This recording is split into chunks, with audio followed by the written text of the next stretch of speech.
Hello, hello, hello. Alrighty, this is a the week of video, but I want to kind of address, before I do the week of the 28th of August, we're in already, the end of the damn month. Yeah. But before I pull that chart up and show it, I want to also talk real quickly, if I can do that, about charts in general for yourself. If you're looking at your chart and you're like, what the hell is this mess? Like what is all of this? And I know it gets daunting. There are some people who are like, I feel like the more I learn, the less I know, the awareness that I have of how much I don't know type of thing. And that's true for astrology. I imagine it's true for a lot of things, but it's especially true for astrology. Every day there is not there's always something more to learn. So don't get discouraged by that. We're going to go green and let's pretend this is your chart, right? So we're always saying in astrology you should know your moon sign. So let's pretend this is your chart and you're like, "Oh, there's my moon sign." Right? So it would be like the shape of the moon, right? Your emotions, your feelings, your emotional needs, okay? And then knowing the house number that moon is in. That tells you what is really important to you, what is emotionally satisfying for you. Number 4 is the same as the moon, right? Now, you might not know a whole lot about that. You might be thinking already that's going too deep. Okay. How about we go a little bit back up even more and we cut this chart in half? Okay, let's cut this chart in half with my green line. So what I've just done it is I have drawn the line where that we call, like, this is the rising sign, the ascendant here, that's what we call that. The thinking is that all the area, all the space above that line above that line, so all of this, think of the sun traveling throughout the day. So the sun rises in the east, and then what does it do? It rises up, and then it travels, and it sets in the west, right? The sun sets over here in the west, and then it's nighttime. And so that would mean that everything under that line, under that green line, is nighttime, is evening. So everything under that green line is the evening hours. It's when the sun is gone from wherever you live, wherever you were born. You get it? So just when you look at that and you can see like where all your planets are my planets, are most of my planets in houses 1 through 6, which is below the horizon, which is nighttime. That's what we would call nighttime chart. Well, we'll just say nighttime. Okay. And then if you've got most of your planets on the upside of the chart above the green line, then that's kind of like in the sunlight. And so what do we know about that? Just right there. If we've got most of our planets above that line, above the green line, if we've got most of our planets here, then it's the sun is on us. The sun is shining. And when whatever the sun is shining on, it's visible, it's known, it's seen. It somehow has the light on it. It's not as hidden. Whereas when something is below that line, you could say that it's hidden because it's below that line. It's in the dark. So this is when we're literally in the at home stage, whether it's our emotional home or a physical home. We're young. Houses 1 through 6, we were just born in the first house. And so we're finding out about self and values and who I am and the way I think and talk and communicate. And I'm learning. And then my home life and nurturing and mom and family, and then fun and games, and then possibly, sports and how do I have a good time? How do I pretend? And then my daily routines and hygiene and health and maybe even a little bit of work and maybe even taking care of a pet type of thing, right? And then we become a little bit more mature and we start developing relationships. And that's that 7th house. And that's when the sun starts seeing somebody.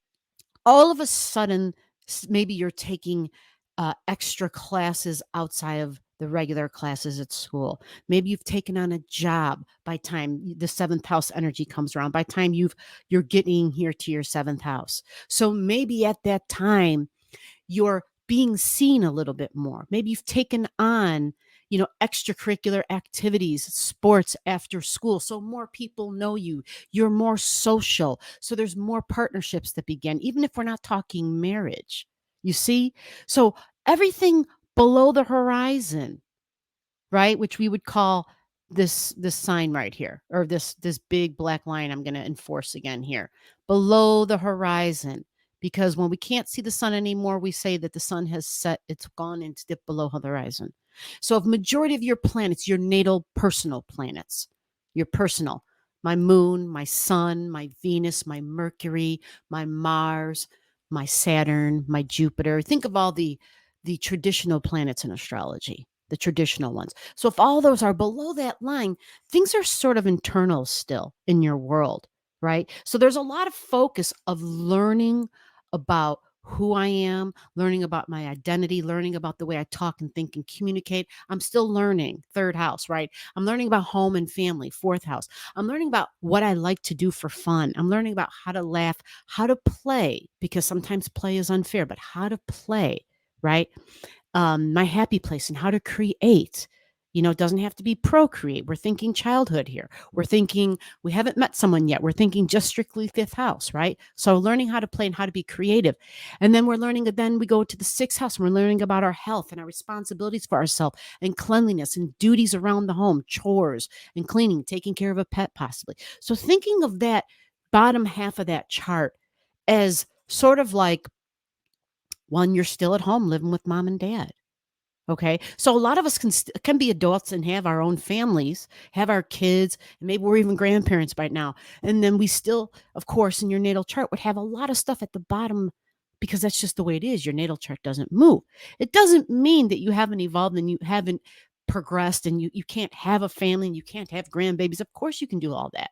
Of course you can have a career and a job and accomplish major things, but it still brings it back to the basics of your chart of there's something there. There was some sort of a mission you came on to develop all those things about houses 1 through 6. And so if you're a person who all your private planets are at the top part of that chart, then it comes about more specifically in a worldly way. You follow? It doesn't mean you're more accomplished than those with the stuff at the bottom end of the chart, because there's a lot of esoteric meanings. You right? People can go around a chart and then they can go backwards, and that's a video for another time. Like when our soul gets to a certain point, do we then encounter our chart going clockwise as opposed to counterclockwise, or vice versa? Right. So again, that's deep, and that's like I'm going on another level and I'm learning some of those same lessons, but in a different way. Okay. But if you got most of your planets on the top part of the chart, it's like, okay, I'm learning about duty and responsibility and about compromise and about how to be, about diplomacy, right? I'm learning about shared values. I'm thinking of, traveling and religion and spirituality. You see, these things are very different than the things in the bottom part of the chart, right? They're very different. And so some folks, if they've got most of that stuff on that top part of that chart, friendships, 11th house, friends, social issues, social causes, 12th house, how to surrender, how to sacrifice, right? So there's a lot of energy where if you have most of your natal planets up there, your private ones, then some of the bottom half of that chart, if you don't have planets, private ones down there, that stuff might be a little challenging. It could be, right? There might be things there where it's like you don't have anything down there, right? So it's like it doesn't mean somebody is better than another. It just shows you where there's a concentration of energy, of experiences, a concentration of experiences. So if you know nothing about astrology, learning about houses 1 through 6 and learning about houses 7 through 12. Okay. And then there are those of you where you might just have a whole bunch of shit on the right hand side of your chart, right? So you could take that chart and cut it in half this way and be like, well, gee, yeah, I got a lot of stuff on this side. So I have some stuff in the bottom half and stuff in the top half. Okay. You can still take what I said and take a chunk of that and a chunk of that, and you're doing a little bit of both. You see? So then knowing the signs And then knowing that when we hear about planets, when I talk about the weeklies, when you hear about, oh, we got so and so in this sign, we've got a lot of planets in this sign because it's Scorpio season or it's Gemini season or it's Virgo season, then that would tell you, okay, it's this area of my life because I know in my chart this is what's lit up right now. This is where the concentration of planets up in the sky are at. You see, and so it's a time of just understanding there's a cycle. That's why nature teaches us so much. Pay attention to nature. It can teach you so many things about astrology, especially if you're not into the details. Okay. So I hope this helps. Thank you for your time. Bye bye.